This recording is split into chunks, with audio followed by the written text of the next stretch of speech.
This is SMDC.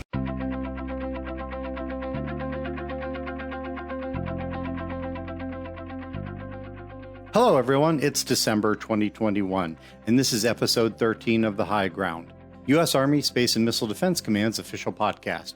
I'm Ronald Bailey, aka Beetle. And I'm First Sergeant Steve Segin. First Sergeant Segin is joining me virtually today from Colorado Springs. December 13th marks the 385th birthday of the National Guard, and as a former Guardsman myself, the Guard's birthday is always something special to me. My own connection with the Guard began in 2002 when I left the Air Force after 12 years of active duty and joined the Wisconsin Army National Guard as an infantry NCO. Shortly thereafter, I received my commission as an officer and transitioned to the Minnesota Army National Guard as an air defense artillery officer. In 2005, I began my 11-year relationship with the 100th Missile Defense Brigade in Alaska and Colorado, finally retiring in late 2017 as the Colorado Army National Guard's Public Affairs Officer. Ron, I spent a lot of time in the National Guard as well. When I got off active duty, I went into the Army Reserve, and at that time they had combat arms units. Then, it was a big transition, and I became, combat service support. But when I went to graduate school in Nevada, I had the opportunity to join the National Guard. And I had never been in the Guard up to that point. I got to become a tank commander, and we rounded out the 11th ACR. So that started my National Guard career, and that was in the late 90s. And then when I moved back to Colorado, I had the opportunity to get into Army Public Affairs with the Colorado Army National Guard. And I spent, a good 7 or 8 years doing that.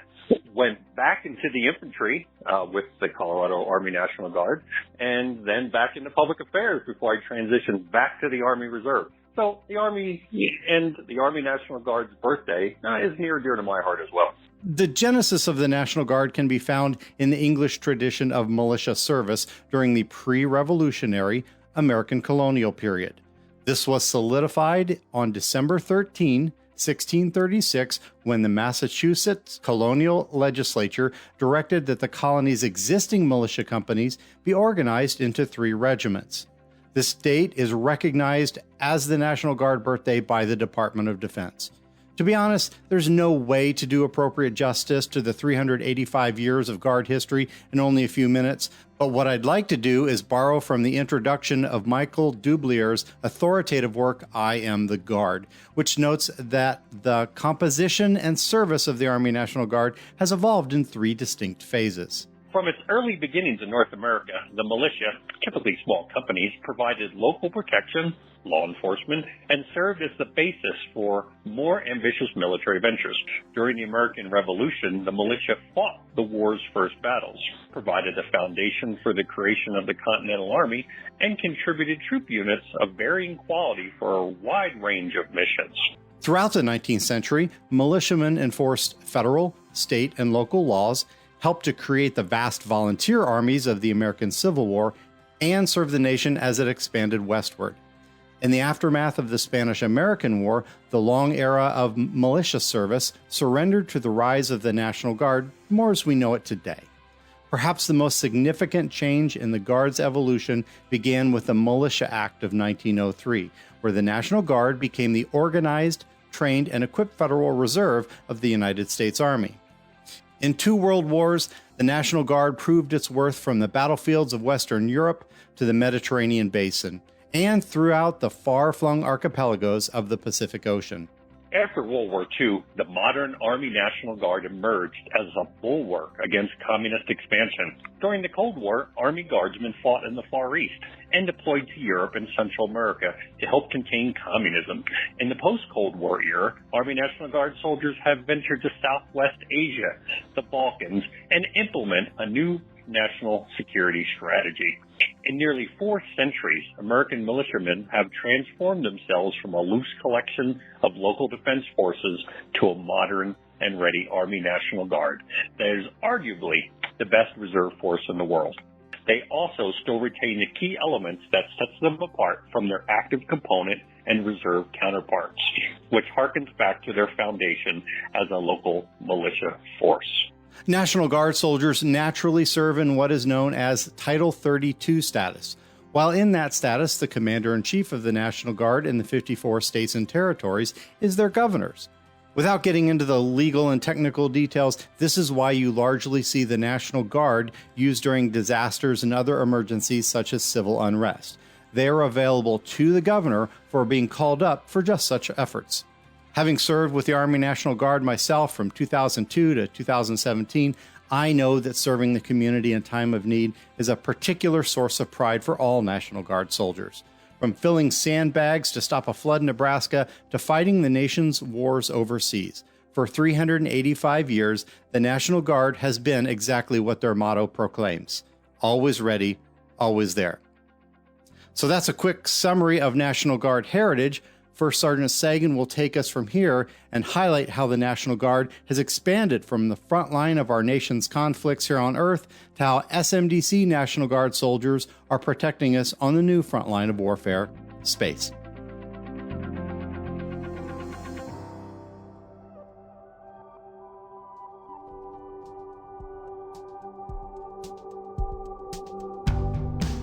Since SMDC is one of the truly multi-component commands in the Army, with active, reserve, and National Guard units spread across the country, figuring out who is part-time, or often called traditional, the soldiers that serve 1 weekend a month and 2 weeks a year, and those who are active, or AGR, can be challenging.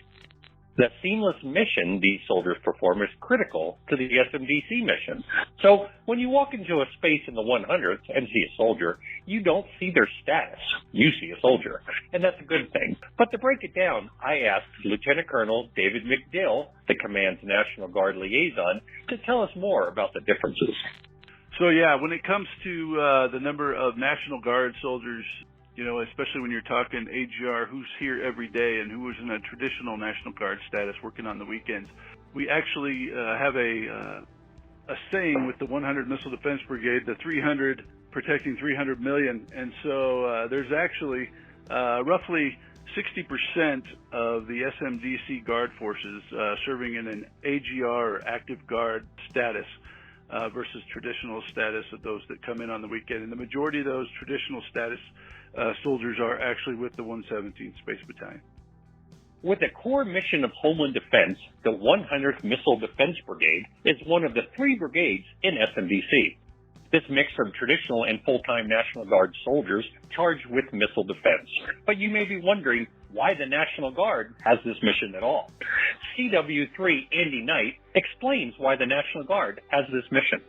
It's a Homeland Defense mission. So traditionally, the National Guard through NORAD, Northcom, has always had Homeland Defense missions, and air defense in particular is an Army mission. So, you know, I know there's been questions about, you know, the Air Force does a lot of missile stuff, but most of what they do is offensive. So it really just made a lot of sense for National Guard Air Defense to do the Homeland Missile Defense mission for the United States and territories.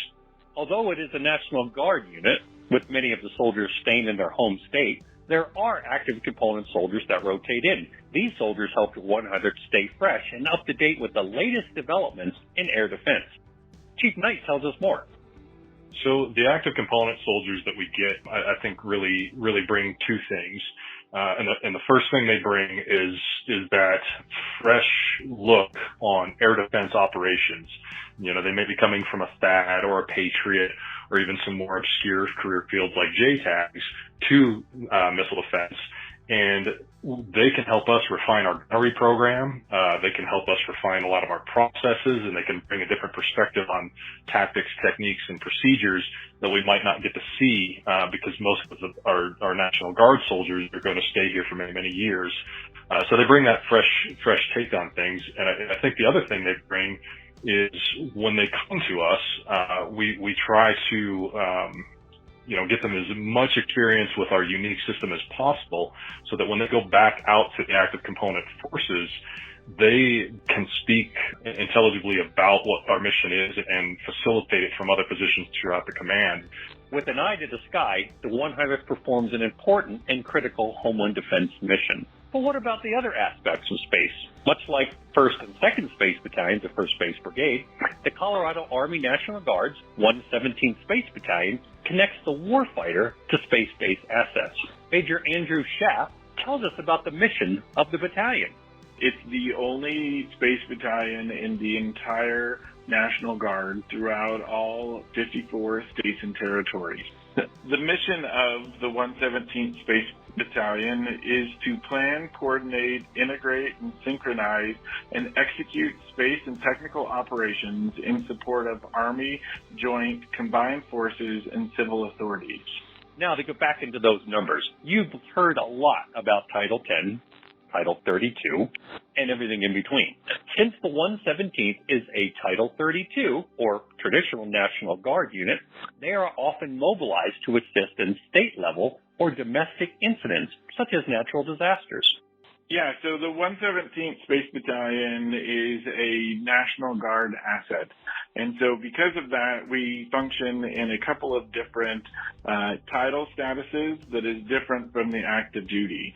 So the 1st Space Battalion and 2nd Space Battalion soldiers are Title 10, either active duty or reserve soldiers, where soldiers in the 117th Space Battalion are Title 32 soldiers. And so because of that, we have a dual mission of performing a support to the federal active duty as well as the state mission to the governor of the state of Colorado.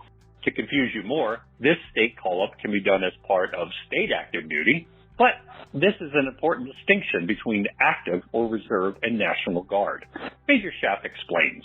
And when the governor for the state of Colorado calls us up to do work, whether it's in support of missions such as COVID, fire response, floods, we could be doing that in either a federal status as a Title 32 soldier or in a state active duty status where we are actually considered temporary state employees of the state of Colorado performing that mission.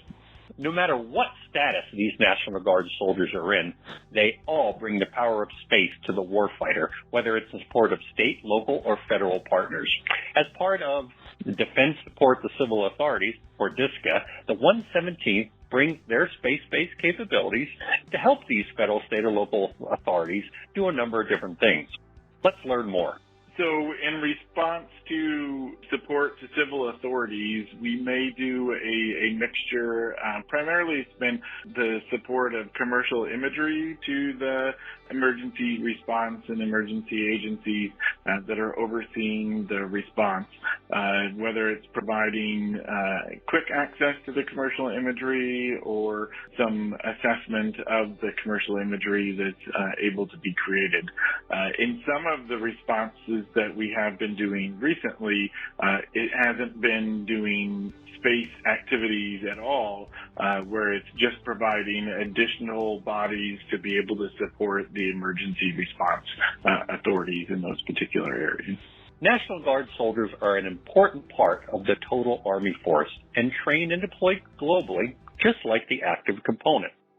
Being a member of the National Guard, we do our part, whether it's here domestically or overseas.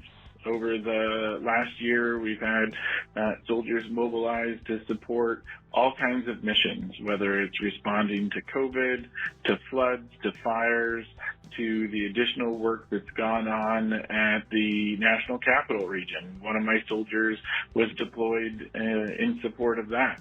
And so at the same time, I also had an Army Space Support team that was deployed overseas to, an operational area that is continuing on the federal mission. So we are a very diverse group, and because of that diversity, I really enjoy being able to continue to serve with my fellow citizen soldiers. For the past 385 years, the National Guard has been serving the state, community, and nation. It's important to recognize their service and the important mission they perform.